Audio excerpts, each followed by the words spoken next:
Hello everyone and welcome back to the campaign diary for my Rime of the Frostmaiden campaign Aracséa edition. In today's session, the party figure out how to deal with the havoc caused by last session and say goodbye to a dear friend. This session takes place pretty much immediately from the end of the last one, and for those keeping track of time, we will actually end this session 3 days later on the 13th of Caerldin, so keep your eyes closed on that. So immediately we're going to jump straight into it. The party, along with Captain Imdra, trying to reconcile what has happened and help people where they can after the attack from Garg. Each of the party members have a quiet moment with Olivessa, mostly consisting of saying they're sorry that they couldn't help her and had thoughts along the lines that their death was all their fault.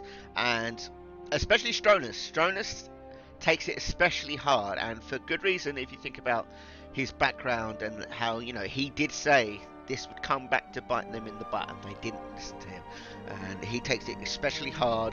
They're all feeling the guilt. They're all welling up in tears and trying to fight back what they're feeling. It's a very, very bad situation as half of Goodmead kind of lies in ruins, and people are crying, they're wailing. Mothers are without children, children are without their parents. It's not a very good situation to be in, and they're kind of learning how to deal with it. So the party kind of solemnly stay for the funeral which they hold in the evening, which was of course originally only going to be for the old speaker, but in the wake of that destruction it's just being made for everyone that's been lost. Olivessa, the speaker, everyone. It is a grim affair. There's 3 pyres that are set up on the ice waters of the Redwater Lake, just past the shrine to Rega, the Savage Lord. A seer of Rega is there to ordain the service, and each of the survivors, take their turns placing fires onto the pyres and things like that, and having a few words. It's an ordeal that lasts maybe 2 to 3 hours into the early hours of the morning. Again, Stronus is taking this whole very seriously and very personally. He's almost completely quiet. He's not even talking at all to the others. Rayna is beyond tears, feeling responsible for it all. She even looks as if support from Stronus at one point, but he isn't lending any. He's obviously partly blaming her, and to use his catchphrase, he foresaw this. He knew this was going to happen and they didn't listen to him, and he's kind of blaming them, blaming himself. He's wrapped in he's withdrawn, he's wrapped into his own sickness for what has happened. And now all this blood is on their hands. Again, in Stronus's case, again, all this blood is on his hands. If you think back to his backstory with the lost Jorgen Hold in the Vindor Wildlands. So towards the end of the service, I have a little interesting thing happen. It's about a couple hours into the early wee hours of the morning. A blizzard shows up, more or less out of nowhere. It's normally a chill night, but this extremely localized blizzard comes up, and it's somewhat of a twister almost, and it's centralized on the fires. And for a moment, Stronus and a few of the other people realize that the fires are starting to dull, but for a moment they also look a little bit like red eyes within this whirling maelstrom. And through a mixture of the seer who is there deciphering what is going on, and Stronus making religion rolls, there's some growling they can hear, and there's this high wailing, almost sing or a wail they also hear. It sounds like 2 combating voices. They deduce that for some reason Aurora has decided to intervene on this service, and Rega, who is the growly voice with the red eyes, is fighting back against her presence there, as the service is being made in his name. I describe it all very theatrically and dramatically. In the end, they conclude that perhaps, and rightfully so, that the gods, at least Rega, is not aligned with what Aurora is doing. Aurora is, of course, the Lost Lord of the North, the god in the North that is responsible for the Rime itself. And I might discuss with you at some point why she has done the Rime, and what information she has that the other gods may not have and may not have realised. And you will start to realise that her intentions are actually quite good. So she may not be the enemy we think her to be. causing all this strife for her people up here. At any rate, they kind of note that and have a weird moment where they kind of, okay, this is a bit strange. The gods are intervening. This is very weird. What's this? And it's also kind of a bit of a curveball for them because they were, a bit something of interest to happen in all this doom and gloom. At any rate, the service finishes. They each retire to their respective rooms. Raina and Mutiny go off to hunt for a little while just to beat something out. Raina, in fact, rages constantly and just attacks a tree with her claws, and she just goes nuts to try and get something out. And Stronus retires, looks through a book, one of his books, and just kind of sobs into the night. And then we go into the morning, and it's at this point where Carl, Stronus' player, asked to have a private chat with me for a moment. And I'm not gonna lie, I was a bit afraid about what this was going to be about, because Carl, it had been a bit of a nightmare to try and schedule some games recently, mostly because Carl was away doing something or something like that. So I wondered if maybe is he not playing anymore or something, but it's all okay. We had we took him into the private room in the server, and I want to say we had a good 20 minutes of back and forth about a whim, an idea that just popped into his head, and we'll talk about it later when it comes up. So after that kind of chat, Dan, Raina's player, was a bit confused about what was going on. I said, it's all right, we'll just continue on. So the next day, the group still grieving, and Stronus still being a lot quieter and withdrawn than normal. They all can't really decide where to go, what to do. They're all a bit stumped. Given what's happened, they're a bit down in the dumps. I apologise if you can hear my dog in the background. So they decide to try and seek revenge against Merrin, who they realise actually went missing during the fight. I forgot to mention that earlier. In light of his absence, Merrin went missing. Tula was instead named speaker by the elders, and Tula, in fact, has already begun at this point coordinating with Bryn Shander and the other towns to help try and rebuild Goodmead. So in light of this decision, they head back to the inn outside of town, the Hall of the Lonely Lord, and they inquire about Merrin, though the people there hadn't seen him. They even check his room, and it's all pretty much just left as if it's ready to receive new guests.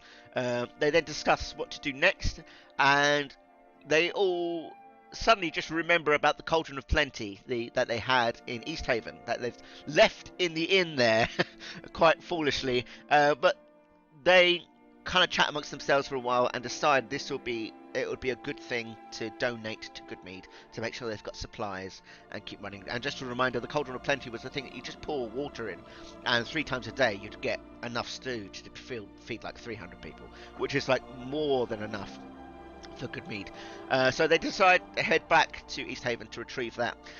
They get onto the East Road, but upon reaching that crossroads on the map there, Stronus stops as the others turn east towards East Haven, and they're looking at the distant visage of Mount Minrock in the distance, which you can see on a clear day. He stops and says something along the lines of I can't do this anymore. I need time. What happened back there was because of us. Raina, you're very naive and you're still young to this world. You'll have to learn that there are evils in this world, and I can't lose people like that again. I've lost people like that before because of stuff that we could have done, that I could have done. I told you that would happen. I don't mean this as a joke, but I did foresee this, and none of you listened. None of you took it seriously. And he needs time with his guilt. But yeah, basically, Carl delivers this big heartfelt speech from Stronus, and Stronus turns and heads towards Bryn Shander by himself. He leaves the party. Raina, of course, is this whole time trying to win him back, trying to perhaps tries to run over and get him, but Mutiny stops him, and just notes, we are called runaways, Raina. This is kind of what we do. We each have our own path. He has a point. There's a lot of stuff wrapped up here. We need to deal with it. And after that, Raina spent about 10 minutes just basically giving up and just being in the middle of the crossroads, just not sure what to do. Stronus did say, he's on. He has a brooch if they need him. Um, they could just call. He'll be listening, kind of thing. He says you will see me again, and by then I hope you're ready to, to live in the world that we live in. He does say that, and yes, Rayna just kind of mills about for like 10 or so minutes, and even Rayna's player Dan was a bit confused because he thought, is Carl not playing anymore? What's going on? What's he going to be doing this entire time? And eventually Mutiny persuades him to come on, let's just get on with this. They go to East Haven, they retrieve the cauldron, and then they head back to Goodmead and donate it. They obviously keep very hush hush about the whole thing. After that, they kind of dwell on the fact that they're down a party member. Should they even try and find Merrin? And they kind of beat around it for a bit, but they decide, this is what if we need to honour Olivessa's suspicions. We need to at least expose the truth about him to the people to honour Olivessa. So they decide they're going to head to Targos, where they might talk with the speaker to see if he knows where he could have gone, because I know the speaker in Targos had a bit of animosity towards Merrin. So they head back. They stop off in Bryn Shander because on the way back they chat to Haruna for a bit and update her about what's going on. They spend 3 days waiting for Rayna's new great axe to finish. What is that noise? Oh, there's an airplane outside. Okay, sorry about that. They in fact, they spent 3 days just doing downtime, waiting for this great axe and just milling about, mourning more or less, just grieving for all their losses that's happened, just recovering from what's been going on. Rayna actually spends her night talking to Stronus on her brooch, telling her about stuff they've done and hoping he's okay. Saying, she's like, oh, you're such a friend, you've taught me so much, and about all this stuff that she probably should have said to Stronus when they were walking around, and that all of a sudden she suddenly realised now he's not here, as people often do. And we do make a note of it afterwards, Carl and I, and even Dan, say she seems to think she's grown all this much, but she really has not. She really has not really grown that much at all. But yeah, they spend 3 days to get the axe, and Rayna is just the whole time kind of blaming herself for everything that's happened. Eventually they make way for Targos, ready to inquire about Merrin and perhaps talk to Neth about it. And along the way they encounter a strange thing. There's a strange encounter that they have. They see 2 white wolves with glowing blue eyes, and that these wolves could eerily also speak common, that they notice. They seem to be going, oh, make sure they don't get away, kind of thing like that, when they fight them. And they see these wolves are attacking a creature, some sort of creature that they never had seen before. It's sort of a half cat, half minotaur looking kind of creature. I will throw a picture up. And this is a Khotun. They're basically the Char from Guild Wars 2, but they are my Goliath replacements in Aracséa, and they inhabit the northern reaches of all of Aracséa. And these guys in the Frostgales primarily come from the Long Shelf, and in fact the Khotun are met with great hostility from the humans in this area, having been at war with them as recently as 20 years ago. Anyway, this Khotun is on the floor being attacked by the wolves, and it kind of shouts out to the party to help him.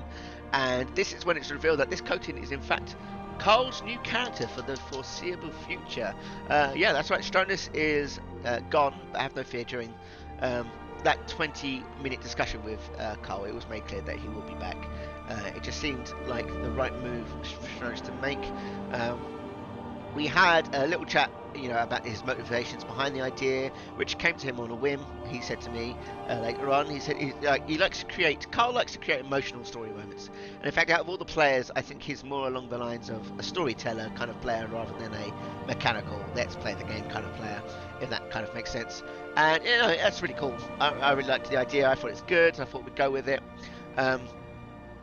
Carl is someone who's willing to get really immersed in the game and do things like that and try and get above all the story and stuff. And on top of that, we also did discuss his new character briefly, and that is basically what he was doing the entire time while the others were playing. He was rolling up a new character, sending me messages, seeing if things were alright. I was sending him things back, suggesting the cartoon and things like that. And the idea, like, more or less behind his character is just to try and push Raina to grow up more. It's going to be the antithesis, to really show her the evilness of the real world, and that is what he plans to do with this kind of cartoon character. The cartoon are very much, oh, excuse me, very much not evil centric, but they've had so much stuff drilled into them in their upbringing, so separate from human civilization that is probably gonna like act first, think about things later. We'll see how it comes out as he continues to play. And so yeah, we say goodbye to Stronus in the session and hello to this elusive cartoon, and that is pretty much where we left off for that session because Carl needed to figure out the rest of his character, and yeah, there was a bit of that. People needed to recover from what happened. Dan especially needed to recover from his expectation that Carl just wasn't going to play. Carl and I did have an even longer discussion afterwards, just establish some more lore things about the cartoon, and to have a chat in general about direction of the game and things like that, which is something I do want to record with some of the players as well, like an interview almost, see what they like, see what things they're interested in, talk about their theories and things like that. I was thinking about doing maybe every 10 sessions or so, maybe we should do one soon. We also talked a bit more about the motivations behind Stronus's thing, about Raina's character, and how we're actually both kind of finding it a bit infuriating that she doesn't take things seriously. And I remark as well that I am beginning to wonder what it will take to kind of snap her up into seriousness. Because if you think about her backstory, about the whole stuff in Vindel Wildlands, the shadow creature that has popped up when she arrived there, when she began to fail. It's all of this stuff. There's been a bunch of like wake up moments to show Raina how real this place is. The thing in Targos when the men were there, the recent stuff in Goodmead, how the amount of times she's come close to death. They're all being kind of like wake up, come on, Raina. This is deadly serious, and she just doesn't seem to take any of it in, and that is just down to Raina's naivety, and that's how Dan's been playing her, and it's slightly infuriating, but it's genius at the same time. And we're wondering what it will take to make her grow, as it were. And like I said earlier, she seems to think that she's changing, but we really don't think that she has at all. She's still not willing to face her people. She's still making the same jokes. She's still making the same jests and everything. She's just clinging on to that ideal, I guess. Anyway, hopefully once I start to pull on those strings about her dark passenger, and maybe if she eventually heads out to that way and near Bremen, her story will start to present itself, and she will be forced to deal with it. But yes, thank you guys for listening. That's where we're leaving it now, and we will meet Carl's interim character next time. Thank you for watching. This has been session 10, an untimely farewell, and we will see you guys next time.